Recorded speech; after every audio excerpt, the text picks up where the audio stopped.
Isso, porque nós vamos conhecer a opinião de um outro especialista, que é o historiador André Chivitarese. Ele é professor de História Antiga da Universidade Federal do Rio de Janeiro.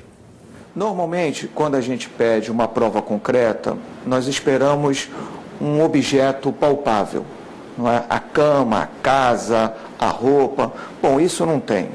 Mas, do ponto de vista acadêmico, científico, nós trabalhamos com o que se estabeleceu como uma múltipla confirmação.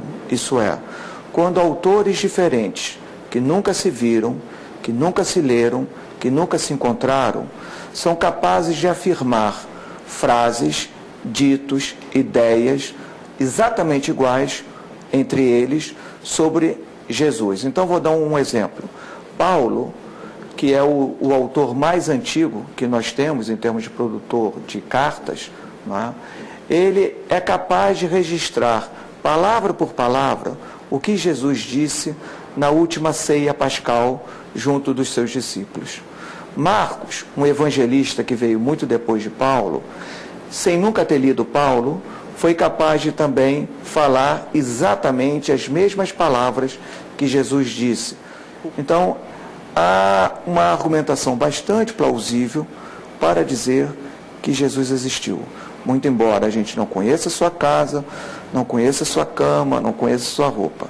E digo mais, hoje a história, a arqueologia já conseguem ver a sombra que Jesus projetou no seu andar. Ainda não chegamos nele, mas já conhecemos a sua sombra. E acho que a tendência, cada vez mais em que a pesquisa avançar, principalmente arqueológica, nós vamos chegar a Jesus.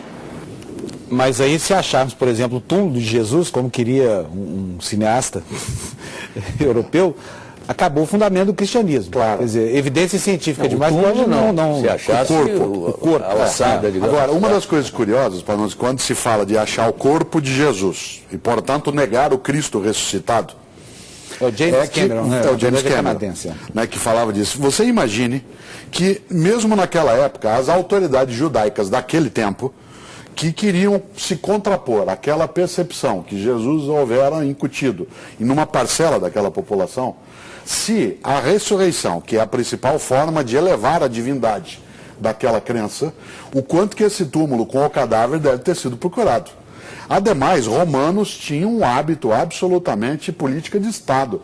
Aquele que fosse executado e que tivesse muitos seguidores, o corpo dele era colocado para apodrecer, para que não se pudesse fazer o culto ao sepulcro, ao lugar onde ele fosse sepultado. Mas no caso de Jesus, José de Arimateia não resgatou o corpo dele da cruz? Não que os romanos iam deixar. Eles não tinham uma polícia assim tão ineficiente, né, em que daria para Arimateia pegar, ainda mais numa cidade, né, como Jerusalém. Né, não dava para você ir fazendo as coisas e, né, escondendo. Não era assim, dizer, chega lá o Estado romano. O Arimateia seria uma prova de que ali no Sinédrio havia uma infiltração cristã bastante significativa. Eu acho que cristã Nicodemos, no outro evangelho vai aparecer Nicodemos, né?